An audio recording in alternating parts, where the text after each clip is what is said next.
It's the 1800s, and the Qing dynasty is going through a rough time. The Qing military had just taken a humiliating loss in the First Opium War, and the economy was being gutted by an avalanche of illegally imported opium. With the government barely holding it together, banditry became a full-time job. To make things even more fun, China's population had nearly doubled in just a few decades, but the amount of farmland, not so much. The Qing government, run by ethnic Manchus, wasn't exactly winning any awards for good governance either. Corruption was rampant, especially in the south, where powerful local clans basically ran the show. Enter Hong Haoshu, a guy from a poor village in Guangdong with big dreams of becoming a scholar official.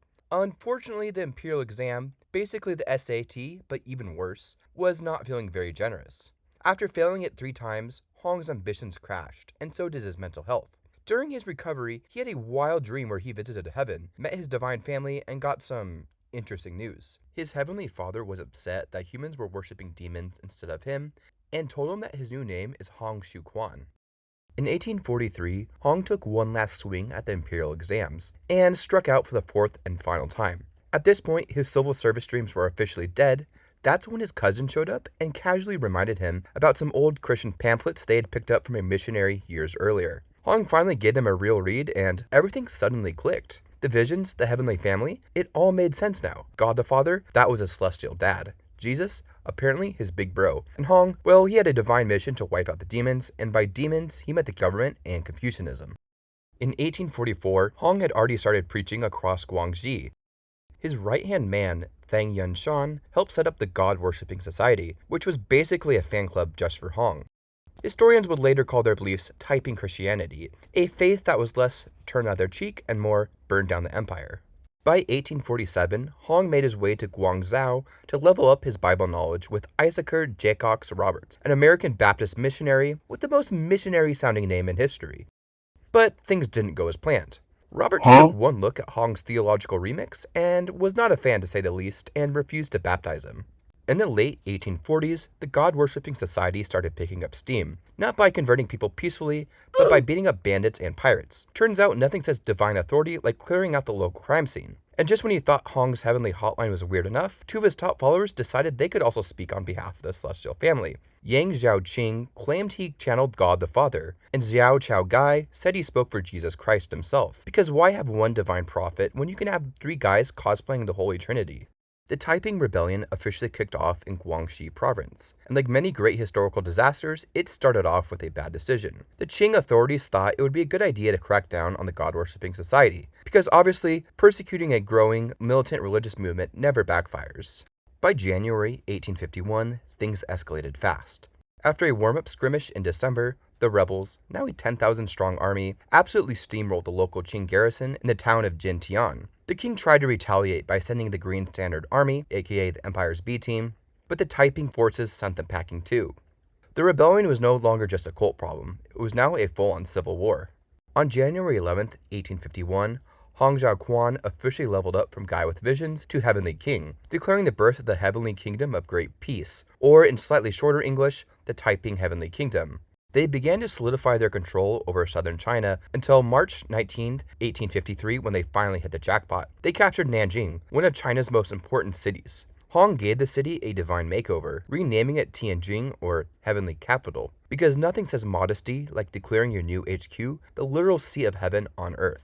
But things also took a very dark turn. Since the Taipings believed the Manchus were actual demons, they carried out a brutal massacre, killing all the Manchu men and then burning the women alive outside the city. After locking down their new capital, the Taipings launched 2 major offensives to keep the Qing off balance, one to the north and one to the west. The northern expedition, total disaster, like oops, we lost everything levels of failure. The western expedition, not a total faceplant, just mildly disappointing. Still, it bought the Taipings some breathing room, at least for now. By 1853, with his heavenly kingdom firmly planted in Nanjing, Hong decided that he was kind of over-governing. So he stepped back from the day-to-day stuff and ruled exclusively through written proclamations, basically ancient holy spam. While his followers were out fighting a civil war, Hong was living in luxury, surrounded by concubines, and churning out religious commandments like it was a full-time job. Meanwhile, his top lieutenant, Yang Shouqing, started butting heads with him. Yang didn't really love Hong's more impractical ideas, and had built a pretty massive network of spies to keep tabs on everyone. Combine that with Yang walking around saying things like, "God told me to do this," Hong got real suspicious real fast.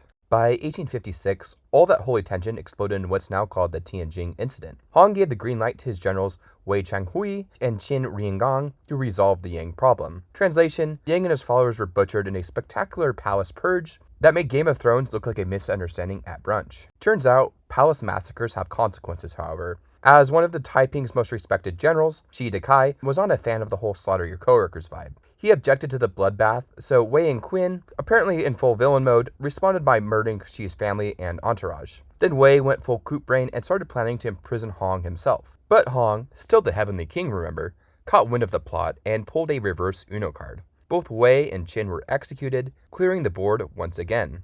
Shi Dekai was briefly given command of the 5 armies, now merged into one giant force. But realizing that sticking around in Tianjin was just a fancy way to get assassinated, Shi packed up and peaced out, heading west towards Sichuan to start his own solo rebellion arc. With Hong still holed up in his luxury chambers and Yang now very, very dead, the remaining Taiping leadership tried to rally support among European powers, but neither plan worked. The people weren't convinced, and the Europeans gave a polite diplomatic shrug. Officially, they stayed neutral, but unofficially, some of their military advisors decided to lend a hand to the Qing. Inside China, not everyone was feeling the Taiping vibe. A lot of rural folks, especially those in the more traditional crowd, weren't exactly thrilled with Hong's war on Confucianism, temples, and, well, most of Chinese culture. The upper classes were also seriously weirded out by the Taiping's policies, like banning foot binding and forcing even married couples to live apart. So naturally, they sided with the Qing. Because if there's one thing rich people hate more than taxes, it's revolutionary celibacy. This translated into a peasant revolt in the Hunan province against the Taiping, which was able to regain a great amount of territory for the Qing. But in May 1860, the Taipings finally caught a break. After 7 years of imperial forces just awkwardly kind of camping outside of Nanjing, like it was a really long tailgate party, the rebels finally broke the siege and wiped out the besiegers. With the road clear, they went full send into pursuing the Qing. And for a while, it actually worked, with the Taiping forces rolling through region after region like a freight train. However, that pro-Qing uprising in Hunan wasn't done, and they started advancing down the Yangtze River, pressing the attack on the Taiping. The Taiping decided at this point their best option is to attack Shanghai. So in June 1861, they do it. The defense of Shanghai, though, wasn't just Qing troops armed with rusty spears anymore. Now, they were backed by foreign officers, including an American adventurer named Frederick Townsend Ward, who was basically like if Indiana Jones had a musket and a private army. His troops were eventually molded into the ever-victorious army, which is either just the most confident name in military history or just very good marketing. And this worked, setting back the Taiping. They try again in 1862, and this also fails. With European firepower and Qing soldiers now working together, Taiping strongholds along the Yangtze River start falling like dominoes. The once unstoppable Heavenly Kingdom was now in full retreat. Meanwhile, out west, Shi Dekai, the last competent Taiping commander still standing, realized the dream was over. In 1863, near Chengdu, he surrendered to the Qing, hoping to spare his remaining troops. The Qing thanked him with the most horrific execution they had on file: slow slicing. It's enough slices! As the Taiping rebellion dragged into its final act, the Qing finally got serious about cleaning up the mess. Their forces were reorganized under a new dream team of commanders, whose names I'm just not going to try to pronounce all at once. By May 1862, Zheng's army had surrounded Tianjin. The once mighty capital of the Taiping Heavenly Kingdom was now under siege, and things were looking grim. Despite outnumbering the Qing forces, the Taiping defenders just couldn't get through. Morale was plummeting, supplies were vanishing, and the city was slowly starving. Don't worry though, Hong locked himself up in his celestial man cave and promised that God himself would protect the city. With food in the city running low, Hong told his followers to eat weeds called mana, which they believed to have medicinal properties. Leading by example, he went into his garden, ate some, and then died. After his death, leadership passed to his 15-year-old son, Hong Tianguifu, who was about as prepared to run a crumbling rebel empire as you'd expect a teenager with zero experience to be. In July 1864, the Qing launched their final assault in what became the Third Battle of Nanjing. It wasn't a quick win, this was a brutal block-by-block street fighting, and by the end, the city was in ruins. The once glorious capital of the Heavenly Kingdom finally fell. Tianguifu fled with a few loyalists, but the escape didn't last long. He was quickly captured and executed, along with pretty much every surviving Taiping prince. It was the end of the line. But the Qing weren't done.